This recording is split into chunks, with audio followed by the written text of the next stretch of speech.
Cinema, the final frontier. These are the voyages of the new wave nerds. Her 5-year mission to explore strange new movies, to seek out gems of films, to boldly watch what no man has watched before.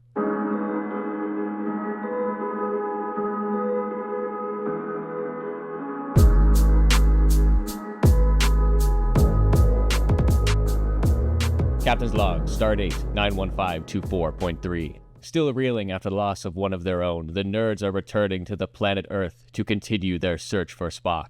I'm your captain, Brennan Sem. Joining me as usual is First Officer Shayde and Chief Engineering Officer Tory Sem. How are you gentlemen today? I am very good. Yes. Dad, how are you? To do a Scottish accent? If you can, that would be amazing. I can. So I'm doing great. I'm giving her all she's got, Captain! There you go. Perfect.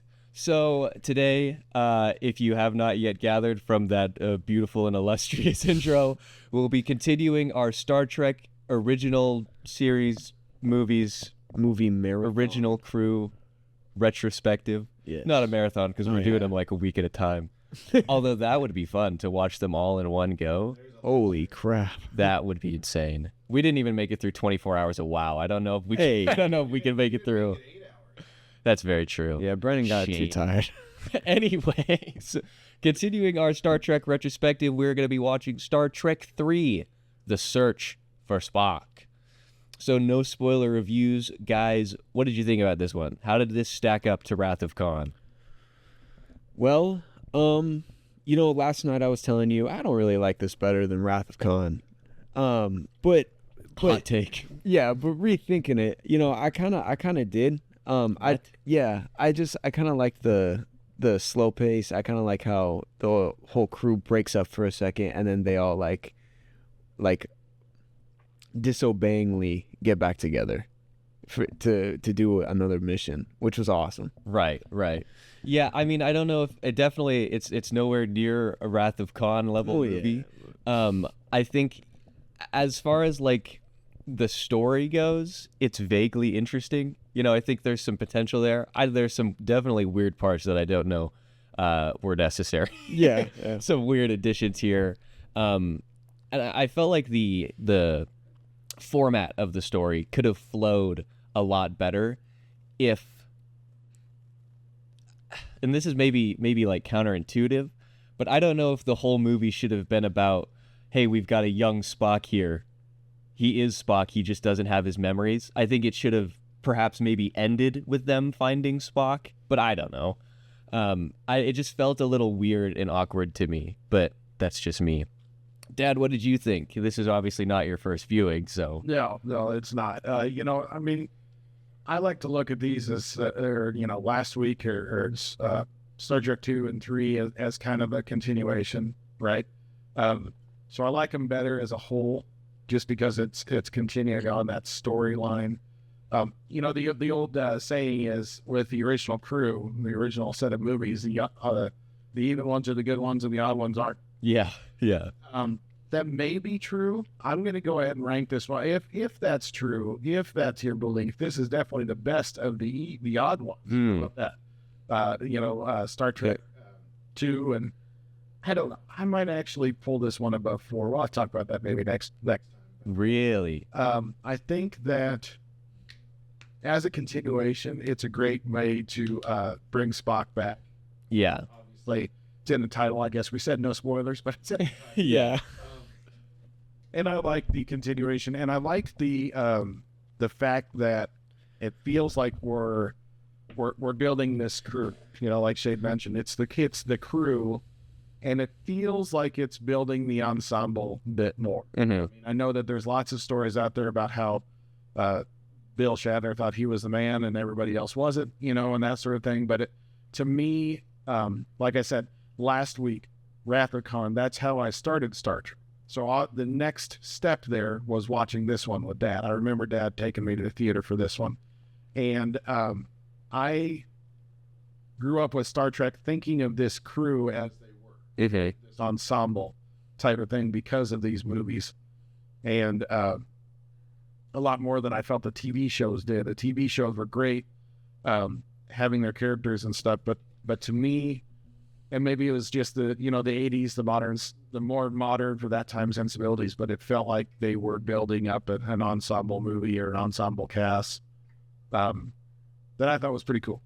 Yeah, no, I agree. I mean, definitely, yeah, Shayde and I have been, watching the original series over, the past week or so. And yeah, it's like sort of vaguely ensemble in the series, but it's definitely the Kirk and Spock show with Bones as like a secondary character. And then it's everybody else. So I do agree. It's good to be able to see everybody else take much more of an active role. And I especially liked...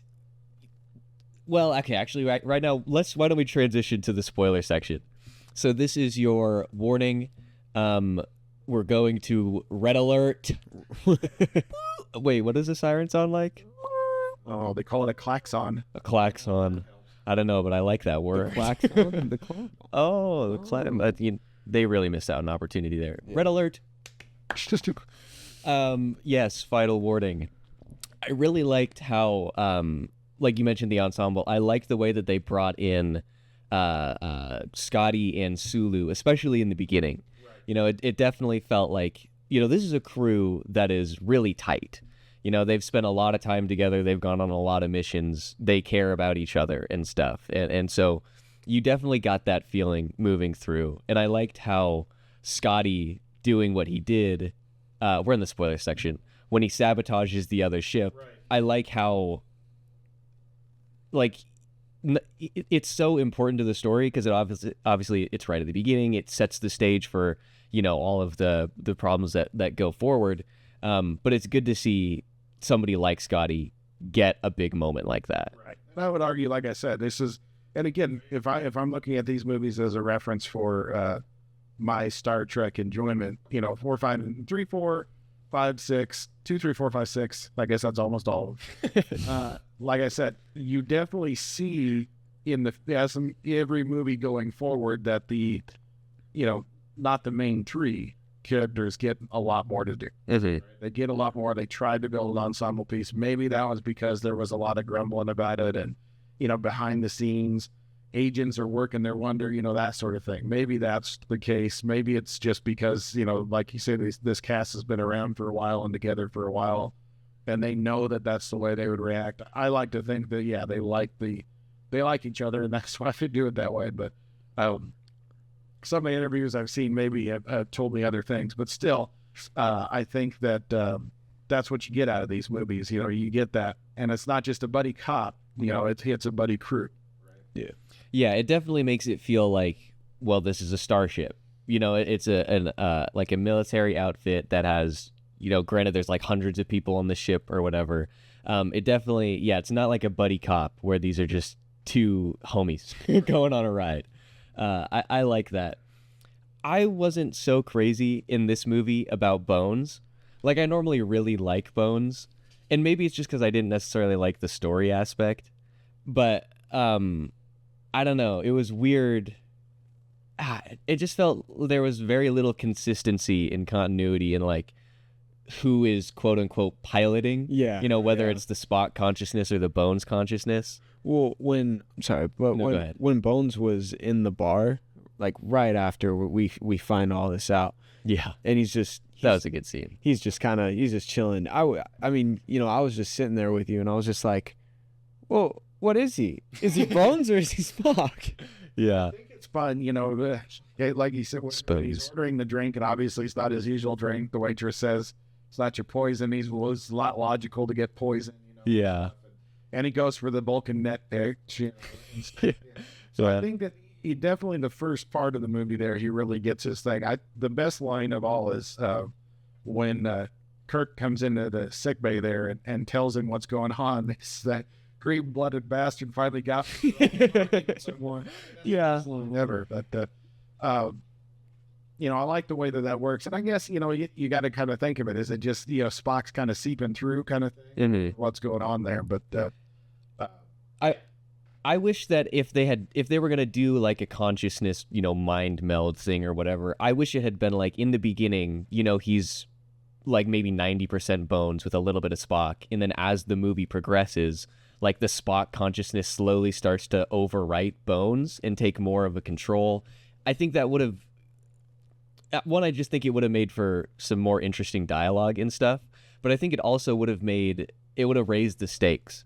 Because granted, when Spock's dad Sarek shows up, he's like, it'll be better for both of them if you come to Vulcan. They have that scene, that little line of dialogue or whatever, but it doesn't really feel like there's much what am I trying to say here? Much danger to Bones, I guess. I mean, they do point out you could lose both. You've already lost one. You could be what was it? You lost one friend and the other's in pain. Yeah. He doesn't exhibit that at all. Yeah. At the very beginning, he's when they're right before they come back, he's sitting in Spock's room and he's acting a little wackadoo. But other than that, I mean, he doesn't exhibit any of that, and there's no time constraint or anything like that. I mean, there's like I said, they got to get off the planet before it explodes. So yeah. Kind of danger, but yeah, as far as the Bones and Spock thing goes, yeah, that's a whole different ball.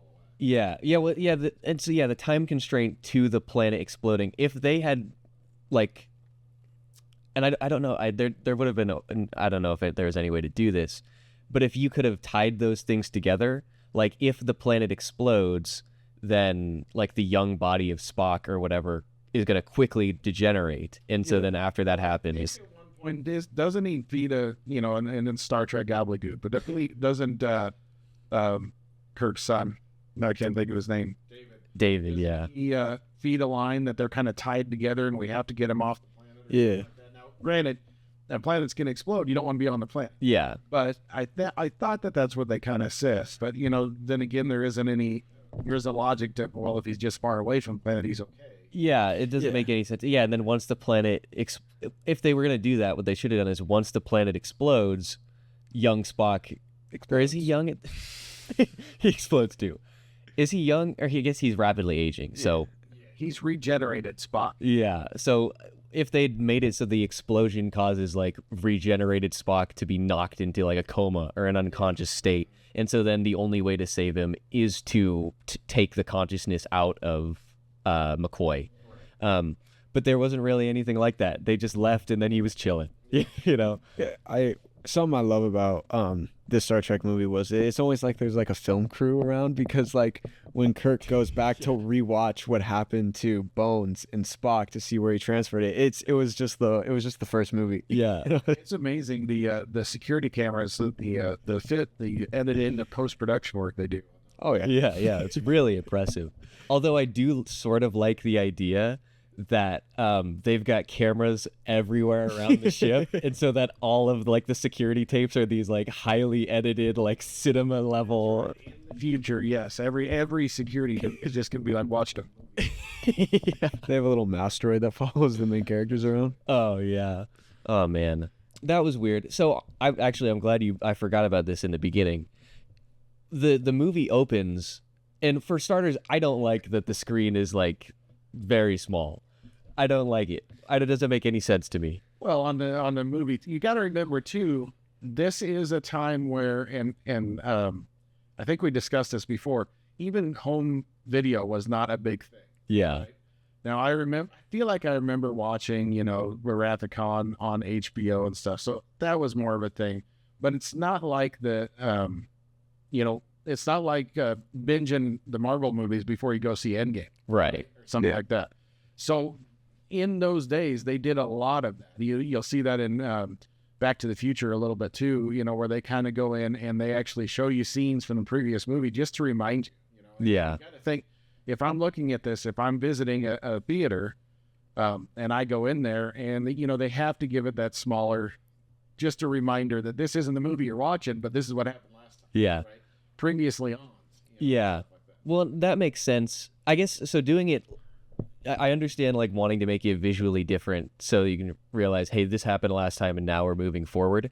But they already had, a blue LUT and a really blue tint over it. So it's like, I feel like it's already kind of obvious that this is not this movie. Well, you're forgetting the most important reason they showed it, and that's because Leonard Nimoy is the director, and that was his favorite scene that he did.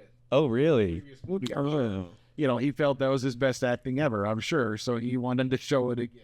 Right? Yeah. Ship. Which is safe. It's kind of fun. If you watch the credits, and I didn't necessarily notice it, you kind of notice it that at first it's William Shatner, and then it's a 6-second space, and then it's DeForest Kelley. And then every other character comes a second later. They left that space in there because Leonard Nimoy isn't in the opening credits. Oh, sure. He's not there, so Yeah. it's kind of fun. Those little things like that are present in that, just to kind of remind you, even though he's the director, he's all over the place. Yeah. He's not necessarily in it too much. Yeah. Well, and that much I do like. Like, I'm glad that it wasn't like halfway through the movie, regenerated Spock is basically Leonard Nimoy. Right. I'm glad that we don't get to really see him until the last, 10 minutes. Look in the, nowadays they do all kinds of digital de-aging, but if you look at the cast list, there's 4 different people listed as younger Spock. Because they just, every age range they showed him, they just threw another dude there. Yeah. Yeah. But one of my favorite characters of this movie, and it's a character that this was probably my first time actually getting to see, but Spock's father, Sarah. He was cool. His interaction with Kirk in the room was awesome. Yeah, honestly, that was definitely one of the best scenes in the movie, in my opinion. Yeah. And Mark Leonard, that actor, he was in the original series. As Spock's dad. Yeah. They aged him up in the series, and then Leonard Nimoy said when they came to do this movie, he was old enough. Oh, that's gotta make you feel good as an actor. But I think he even pops back up. If I remember right, he pops up in Next Generation too. They bring back that Mark Leonard again. Really? Vulcans live a long time. Oh, that's right. So I think he pops back in, same actor. So it's kind of cool they keep bringing back these same actors. There was you notice it when the Enterprise comes into space dock and they kind of go to that cafeteria and there's a redheaded lady who's kind of in shock looking up at the Enterprise and all the damage, which I thought was a cool shot. Yeah. To see all the damage, and everybody's like, "Oh crap, what'd they do?" The red-haired lady was actually in the original series, the first season, as a yeoman. Oh, really? Back, Okay. Which maybe that's what you get when you Nimoy being the director. Bunch of callbacks. So his actors or something. I think that was kind of cool just to bring him back. Put him in. That's fun. Yeah, I mean, I always love little stuff like that, like random little continuity things. Yeah. I mean, obviously it's Nimoy, so he's directly involved. But in the case of when it's somebody who isn't involved in the old stuff, it shows that this is somebody who cares, and somebody who, even if they don't care, they know that people care, and so they're going to add little things in that make no difference to the story. But it's important when you pay tribute to what came in the past. Yeah. I really liked. We're going back to Sarek really quick, and we're going back to Sarek to jump really far forward in the movie. But I liked in the end when they're gonna do the thing with Spock, or they're about to, and he calls for the old ritual or whatever, right. And she's like, "It's illogical," and he says something along the lines of "reason fails in the case of my son" or something like that. I loved that. Yeah. I liked that a lot. It was a good scene. It is good to see that even him, who, if we look at the Abrams movies, he's always in being the Vulcan dad in a biracial or whatever relationship. He's the one who's sticking to the Vulcan ways all the time. Mm-hmm. Yeah, even he knows, you're talking about a son here. You're talking about something different. Yeah, and I think that's a sort of the emotionality of Sarek is something that they talk about, I think maybe in the original series in a couple episodes, but it might have been in the Abrams movies. But there's a scene where Spock says, something along the lines of you're an illogical Vulcan, and yet you chose a human mate. Yeah. That is obviously rubbing off on you. You just can't help that. And I like that, and I like that comes through in the end here. Yeah. I as for Nimoy as a director, I will say I'm not a huge fan so far, at least.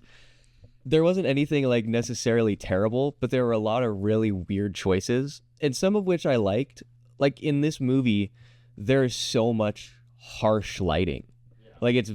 It feels almost noir-esque in the sense that it's there's deep shadows, there's super high contrast a lot of the times, and I don't know if it works for the tone of this movie, but I don't know if it even works like in the genre here. You know, I don't know if it makes sense to have such a weird shift. You know, it looks so visually different from everything else.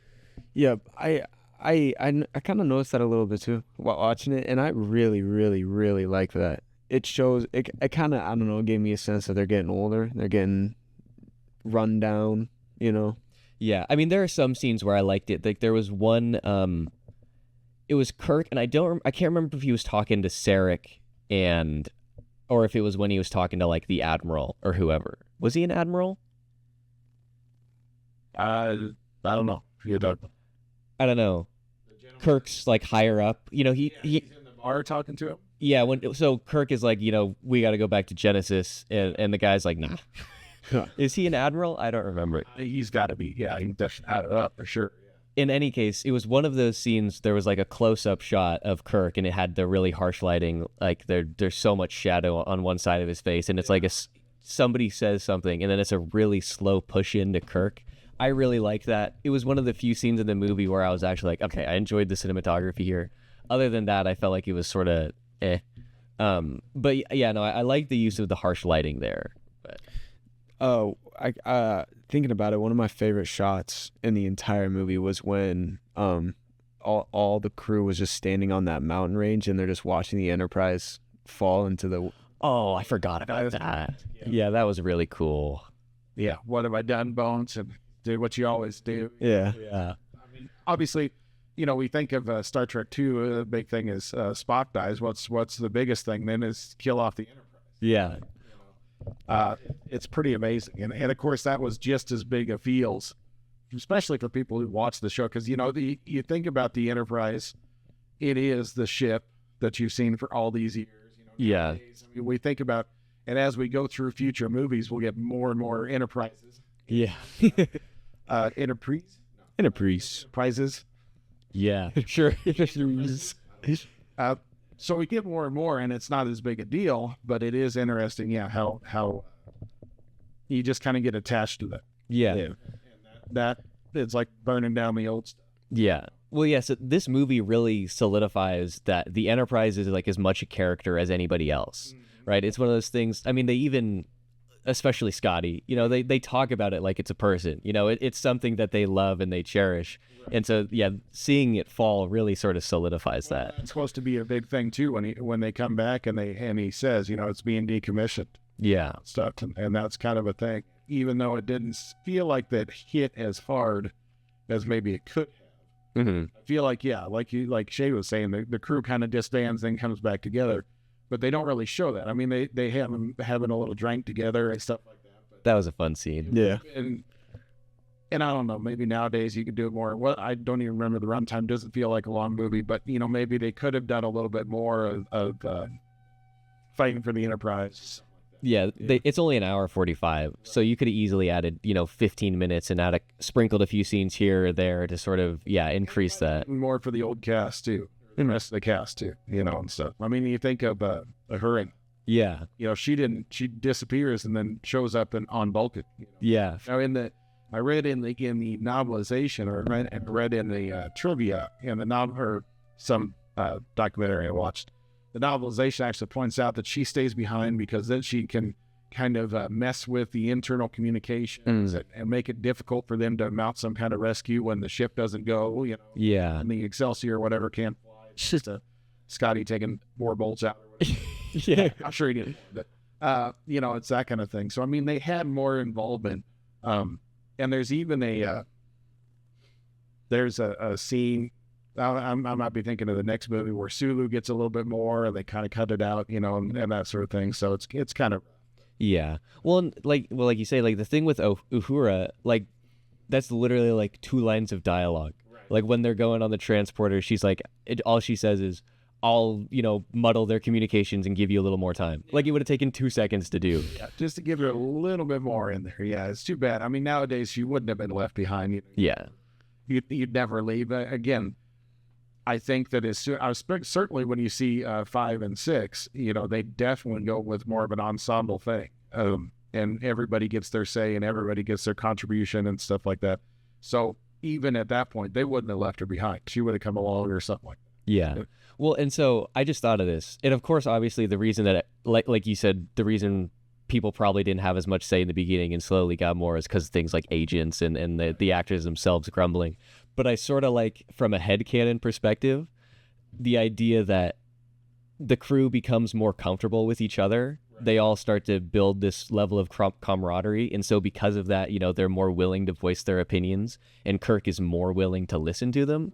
Right. He knows, you've got almost as much experience as I do. You know the ship as well as I do. What do you think? Yeah.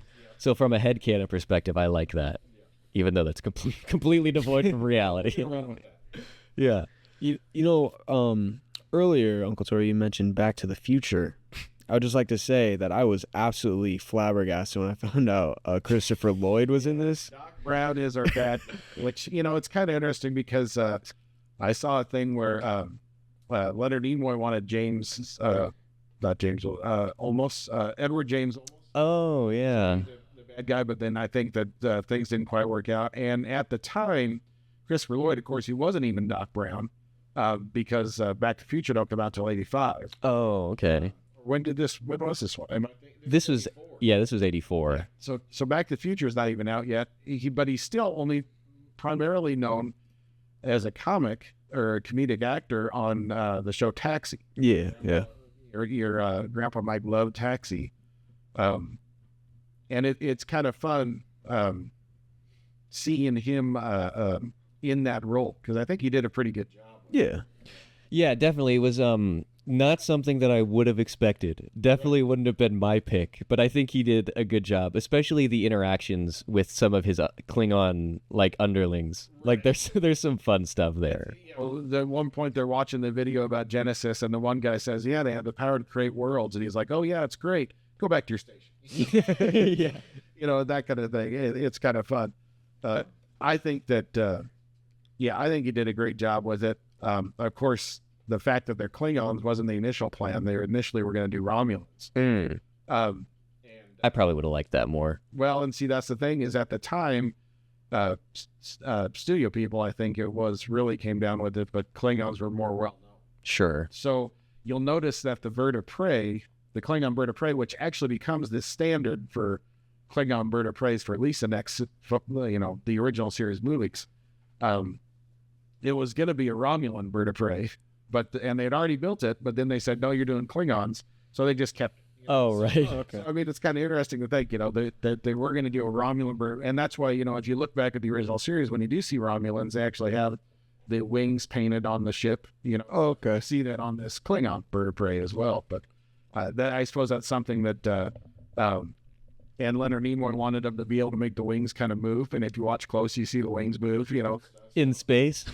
That's a little much, I think. I'm not going to do anything there because you've got the X-Wings in Star Wars. That's a good point. That's what I'm talking about. It's not actually flapping. Oh, yeah. Oh, I see. Also, it's like engage foils. We're just doing something. Yeah. There's sound in space in this movie. I don't think this is the least of my problems. So science, it gets a little bit more fiction when it comes to that. Yeah. I mean, as far as the Klingons go, I think they do fine. Like you said, Christopher Lloyd is pretty good. I definitely would have preferred, I understand why they went with Klingons, but I definitely would have preferred Romulans, because then you can have this sort of, these two battling cultures that are very similar. They have a common ancestry? Is that what it is? The Vulcans? Yeah, Vulcans. That's the thing. We didn't talk about it much with Wrath of Khan, but Saavik was Kirstie Alley, a new actress in this movie. She's actually, in the canon, she's actually half Romulan. Oh, really? Half Vulcan, half Romulan. That's why at the end of Wrath of Khan, she actually has a tear and it's showing emotion. Yeah, I thought that was weird. There's one scene in Wrath of Khan, when Scotty brings his bleeding nephew up onto the bridge for some reason, instead of taking him to sick bay, stuff. So she shows a little emotion, and they said that is because she's part Romulan. That's interesting. So that would have been another way, to play it, because there you've got a half Klingon as Romulan down on the planet. Stuff. So that would have been another way to play it. That could have been really, really interesting. I'm glad that you mentioned Saavik, because I had forgotten that she was a different actor until now. She's played by Robin Curtis, who, looks incredibly familiar, but I can't remember from what. I didn't like her as much as the other one. Spock's or Nimoy specifically wanted her to be more Vulcan, more straightforward and stuff like that. Mm-hmm. You can thank, again, we talk about agents, Kirstie Alley's agents are to thank for that, or maybe because back in the day, they didn't plan on a sequel. So when they signed her to a contract, they didn't do what they do now. It's always 3 movie deals now when they sign a contract with people, right? They didn't do that with her. So the first thing they did is they got to renegotiate. And they were asking, from what I've heard, she wanted more than DeForest Kelley, than Bones. Really? Oh, her agent did. That is crazy. We'll grab somebody else, which I still don't understand. To me, I think it's, so there's a little bit of a connection at the end when Spock comes back. Mm-hmm. Maybe there's a little there, but there shouldn't be. I just don't know why, if you got to change the actress, why not just having a whole new character? I mean, it's not even like she flew in on the ship, right? It's not her visage isn't a continuation, because they specifically say when they're flying in, Savik's off on the Grissom already doing science research. Mm-hmm. So it's like, why do you even bother making it the same character? Yeah. Why not just be a different person? Well, because you have to have somebody tell David that he's exactly like Kirk, like 4 different times. So that's the only connection you got to have. Yeah, that was so heavy-handed. I like the idea that David is doing like Kirk-like things, but when you call it out so explicitly, it like takes me out of it. You know, it's like, viewers, this is Kirk's son. It's like, no, it would have just been more enjoyable to sort of like watch it and just sort of infer that, you know? I mean, obviously have a thing establish in the beginning again that he's Kirk's son for people who don't remember or whatever. Yes, you could have pointed it out in some way. Yeah. Yeah, I just think I wish it had been more subtle. I like the way that David went out. I know I'm not trying to say it bad, but you know, Very Kirk-like. it was very heroic, and it was very part of the character. I don't know how to say it, but you know, I guess I didn't really see that coming, you know, because like, you know, we just found out about this character in the last movie. I didn't think he'd die that fast. Mm-hmm. That's actually a good point. Just finding out about him last movie, I wish we had gotten like some more time with him. So because when he does die, you know, Kirk obviously, you know, falls to his knees. Yeah. What does he say? "You bastard! You've killed my son." Klingon bastard. Yeah, and he says it like 3 times. Yeah. As good as enjoyable as the first 2 iterations of that line were, it would have felt more impactful if we had been able to see a little bit more of the relationship between the 2 of them. Right. Or if it had been like a thing where we get to see them interact in the beginning of this movie, and then David is sent out to the Genesis planet or something like that. I mean, if you do that, it's the, I use the Chekhov term, Chekhov's, oh, he's going to die. Yeah. You know, it's whenever somebody has a heartfelt moment and they're not the main character, you know they're dead in a few scenes later, right? Yeah. TV show or anything like that. I mean, you get the hug at the end of Wrath of Khan when he comes in and tells him how proud he is. Yeah. Like that. But I think, there's a separation there. And of course, the best part is this comes back later, you know, future movies. I think that the way that he goes out, it's kind of quick. But again, I think we're showing, I think that helps to show what we're dealing with this Krug, I think his name. Yeah, I think you're right. Right? I mean, he kills his wife, right? In the beginning, his wife smuggles in the information. That's right. Like, you looked at it, and he says that's unfortunate, so he just blows him up. It's like, okay, you have transport. It's good. Yeah.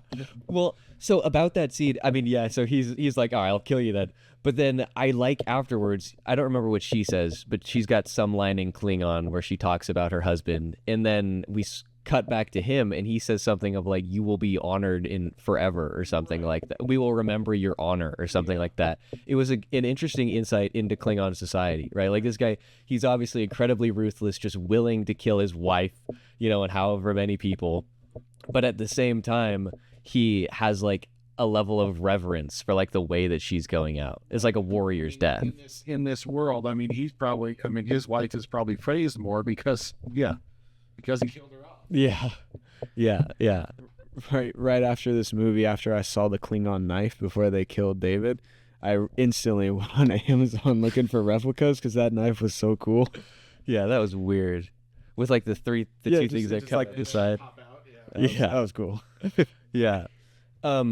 We mentioned David's death, but sort of didn't really talk about it. Yeah, no, I like that too. So Krug is like, kill one of them, I don't care which, and the guy like walks around behind, and he's like, and then David, jumps at him. I like that. It says a lot about his character. Again, like I said, very Kirk-like. This is the guy who, when he's in the face of death, he's still going to try and do what he can to save his people. I feel like, and I didn't, I was starting to rewatch and didn't quite get to that point. I've watched it so much, but I think he was he going to kill Spock or Saavik? I think that's, I think that's what we're supposed to believe, is that David, sacrificed himself, popped in front, to. Yeah. I feel like I remember the Klingon being behind Saavik. Yeah. Because I think David jumps at like an angle. Yeah. So at least there's even a little bit more there that he just sacrificed himself to save.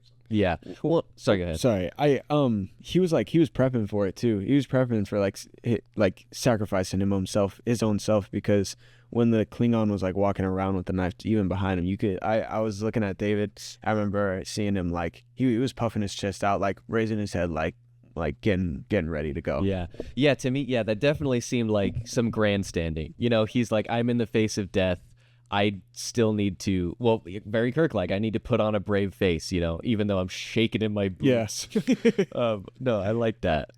I do wish we had been able to see more of him. I liked him as a character. Well, 2 seconds before he dies, I remember I asked you, I was like, so does he continue on from Kirk? And then we see him just laying there dead, and I was like, oh. Yeah, no, that was you were like, I would like to see a series about this guy. and he gets shaked. I don't know. Oh man.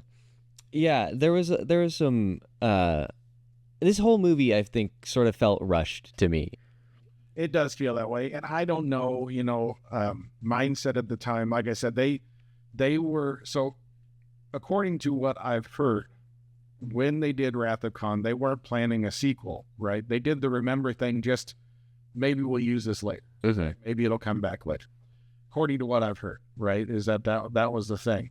And, like I mentioned last week, Spock said he was watching the movie for the first time, where he saw that they focused on his little torpedo tube at the very end, and he knew he's getting a call back. And I guess that Harv Bennett, I think is his name, is the writer or the producer or something.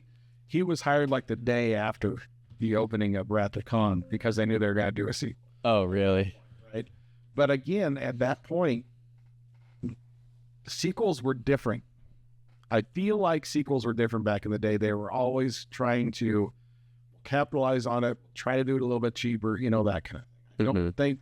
I don't think you think of a sequel the way that we do now when we think about Captain America. The sequel's always bigger. It has to be bigger and grander. I don't remember that as much in the 80s. I could be wrong on that. It could just be, my kind of thing. But, when you say it was rushed, it's like, okay, yeah, let's do another one. Mm-hmm. But yeah, I feel like it's forced some. Yeah. I mean, I think you're right about sequels. This might be apocryphal, but I vaguely remember like a long time ago reading something about like when A New Hope ended, there were a lot of people who were sour on it because, Vader gets blasted off in his ship instead of being killed. Right. There were a lot of people who are like, oh, we're just going to get a sequel. This, it should have been, it's a standalone story or something like that. Maybe perhaps it's because of that implication of like, let's do it fast and dirty and cheap. I think, and in that sense, I mean, George has always said that he had the whole story planned and he cut it down just because that's all they could afford to make, right? That was what he said.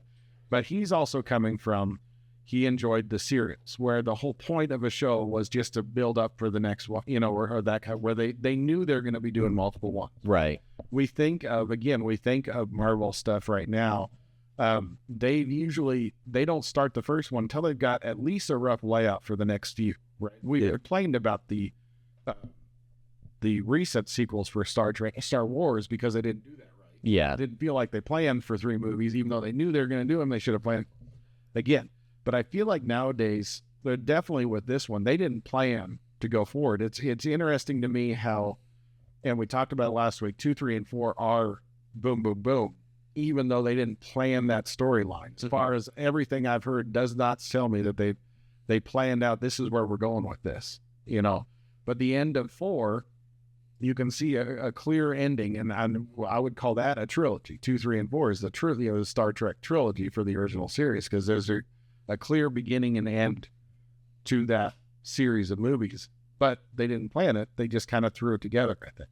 And that's what I say. I think that when it comes down to it, they didn't. They just kind of said, "Okay, now we got to bring Spock back. What are we going to do?" Right. So, do you think? Okay. Is that then like just sort of like a tribute to like the writers of these movies, that even though there were no plans, that they could, you know, quickly craft, you know, effective sequels that do continue the story? And even in the case of, like, say, you know, Search of Spock, which isn't incredibly highly rated, but they can still make good movies and then come back with 4 and have it be like really good. I don't know. Is like, I guess, is Gene Roddenberry like attached to the later movies more than just as a producer? I think that after the first one, he was less involved day to day, and a lot more just producer, created by, that kind of. Right. I think that I thought that's what I heard, is just kind of after the first one, he kind of was not allowed as much on the set, you know, and they just kind of took it from him and stuff. And I think at one point, I even heard that in one point on the TV series, I was watching a thing, the first 2 seasons, he was way involved. The original series? Okay. Third series, I think he backed away because he wanted to do other stuff. I think is what happened, if I remember right here, and I might have to go back and review that when we talk about the series someday. Mm-hmm. But I think that when it came to the 3rd series, he kind of backed off a little bit because he was doing other things, and it was just kind of continuing. So I think even at that point, he was kind of backing off stuff. What did he do? Like, did he do anything else that was... Because literally the only thing I know him from is Star Trek. Like, did he do anything else that was... I feel like the thing I said, or I saw, it was, I think if I remember right, it was an interview with Leonard Nimoy, and he just kind of said, yeah, Gene kind of backed away because he wanted to produce movies, and I don't know. Okay. I think he produced a couple movies. I don't know. Yeah. Like you say, I only know him as Star Trek. Yeah. Well, yeah, Star Trek probably made him enough money that he could just do anything. Right. You know, he's like, I'll throw some here, you know, whatever. Give me 10% of the profits. Oh, man. I didn't necessarily enjoy, like, the costumes in this one as much as I did in Wrath of Khan. It's not like they were necessarily bad or terrible. I don't know. It was weird. It was like a weird amalgamation of stuff. Well, they're supposed to be civilians now. Yeah, that's a good point. Not in their uniforms, or, you know, they set up the old military uniform structure in 2, and they're civilians working outside the law. So yeah, they definitely had to be wearing what you might think of as civilians in the, was it supposed to be 21st, 23rd century? Yeah, I think you're right, 23rd. I especially didn't like George Takei's jacket in the beginning. Why are there no arms? It's just a cape, but why does it look like a leather jacket? The best part about it, like I said, the 2, 3, and 4 are a continuation, so they're wearing these clothes all next movie. Oh, really? Spoiler alert, yeah. You notice it, so it's kind of fun. But I guess in that sense, it makes a little more sense, because for a lot of that, aren't they actually walking around on Earth? I mean, granted, it's a different Earth, but like the Paris designs of '84. Yeah, I'm sure they had. Kirk, not a real fashion expert. Kirk was only styling, in my opinion. Kirk, yeah, he's an impeccable gentleman. It's all confident. He didn't wear anything. Yeah, I love his quarters, like his collection. I know I talked about this last time, but I just love it. You know, I like the idea that this is, you know, an admiral, a captain, and he's just, you know, collecting these trophies and these antiques and stuff. I enjoy that. I wish he'd busted out the reading glasses in this, though. So we saved those for that. We got to point that out. When did he? Yeah, because he got those at the beginning. That's right. Oh no, they broke at the end. Yeah, of Khan. he's got to get some real ones. Khan, don't worry. Yes, my favorite prop. Oh man, this It's been a while since you watched 4, hasn't it? it has. Well, I don't think I've seen Search for Spock in like probably 8 years because I didn't remember anything about it. It was basically like I was watching it for the first time. Good. That makes me feel better. Yeah, I don't know if it made the viewing experience any more enjoyable. Oh man, I thought it was a very fun one. You know. it was definitely fun. Yeah. It is. And the solution, the big solution to get rid of all the Klingons, I think is a good one, right? Have them teleport over and blow them up. Yeah, That's kind of fun.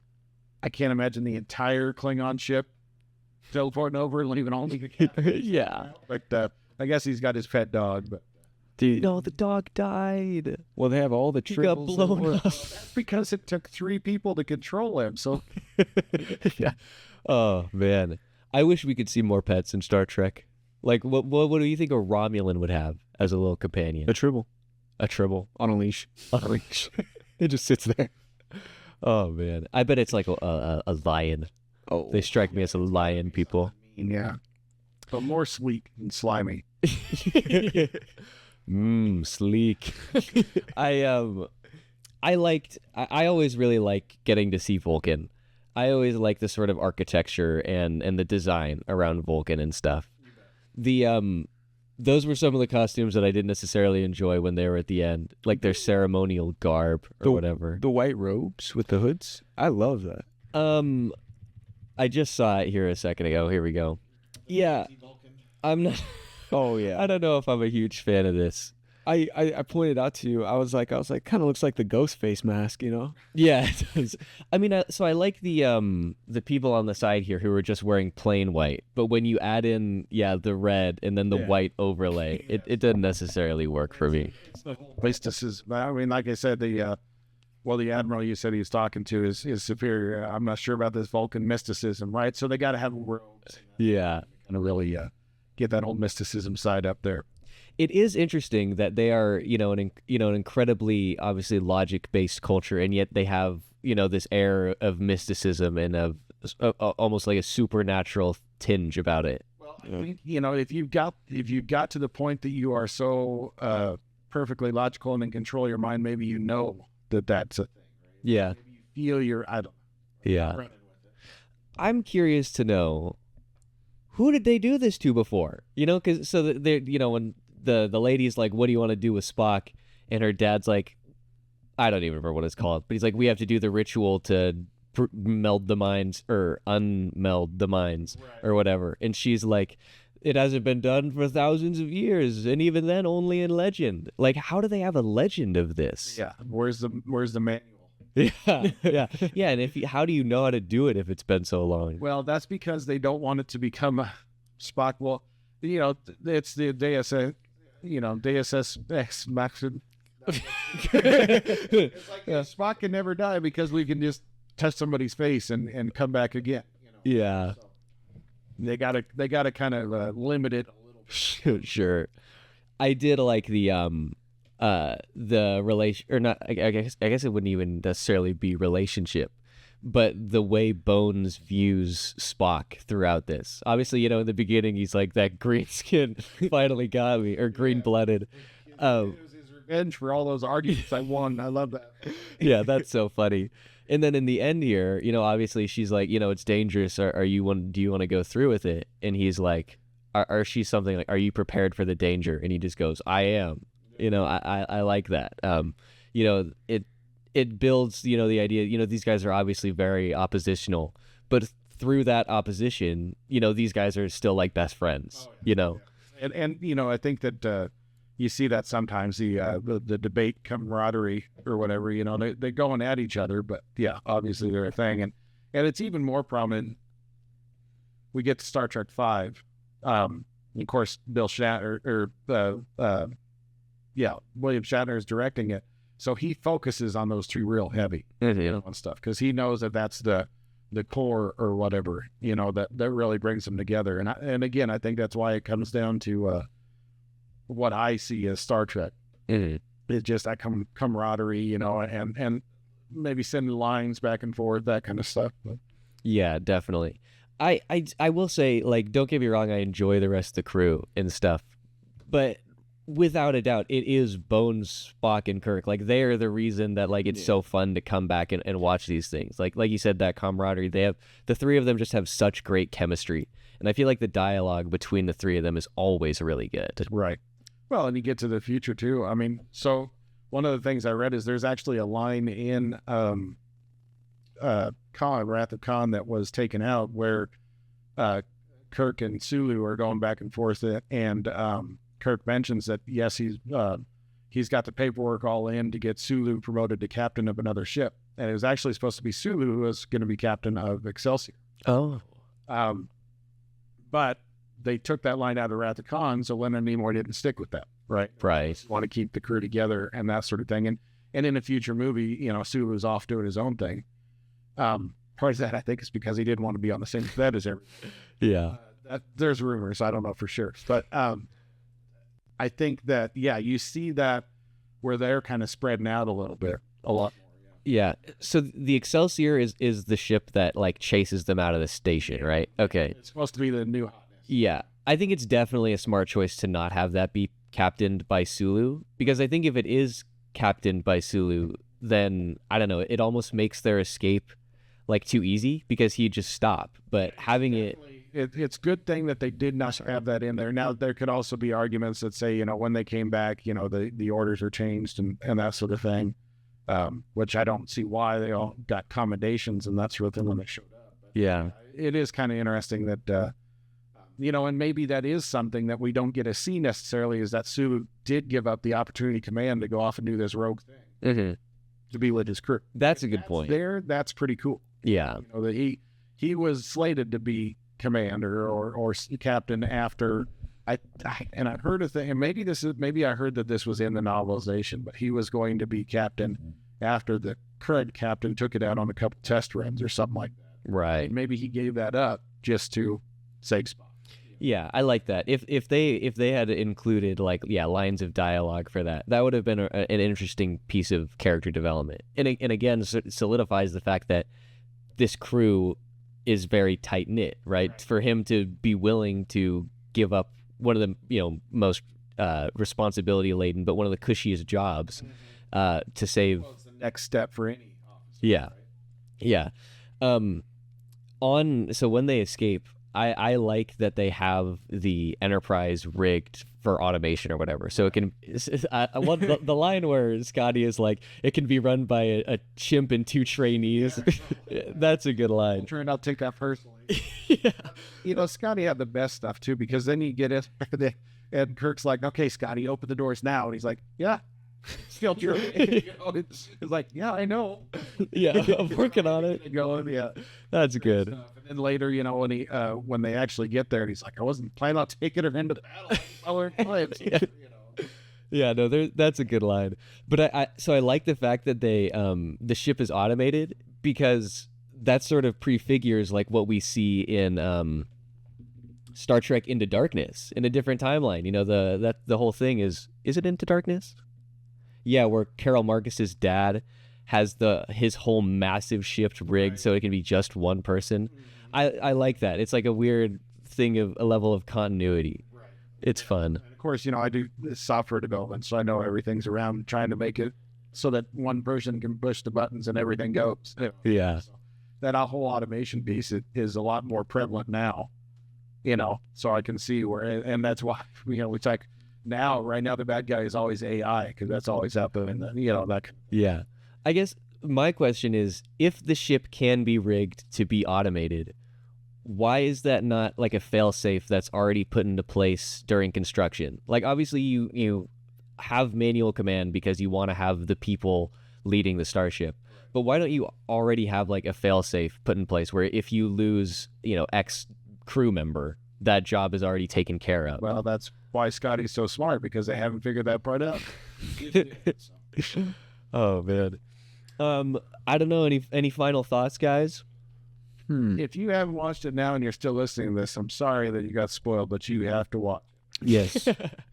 Yeah, I think it's worth the watch. Just as you said, it's worth the watch solely for the continuation of the Wrath of Khan storyline. and to lead into 4, because I really like 4. Well, and like I said, the whole point of it is that you're leading in with this crew who only get better with each movie. I think. Yeah. Even though arguably some of the other movies aren't as good. I mean, I don't mind 5, even though people say it's a dumpster pile. But I don't know. Something about the crew in that one really makes that a movie. Yeah. Yeah. Yeah, no, it was a very fun movie to watch. It had, of course, the crew was fantastic to watch. The villain was interesting. I love Christopher Lloyd. It's just, I don't know. Yeah. It was odd. Yeah, I maintain that he was a weird pick for Yeah. Klingon. Yeah, it was hard not to see him as Doc Brown. I forgot. I love that scene where we're on the Klingon warbird and Christopher Lloyd is talking to the 2 Klingons about the Genesis device. And at one point he sends the other guy away and one guy's still sitting at the computer and he's talking to him and he's like, we're going to use this to conquer the galaxy or something. And he's just like, he's like this close. And then he was like, yes, sir. He's right in there. Yeah, that was intense. And then what does he do? He gets even closer and he's like, and then he says his final word and then he whispers it even quieter. And it was just so awkward. Yeah, there was some fun delivery, some fun parts. But yeah, no, all in all, it was a fun movie. I really liked it.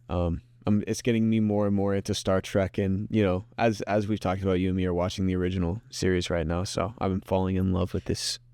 And it's definitely fun. Like, it's fun to watch the series and then watch the movies, but it's also really fun to like watch the movies and then go back and watch the series, because obviously everybody's like 20 years older now. It's a different crew. It's fun to see the beginnings of like Kirk's personality when he's a young spry lad.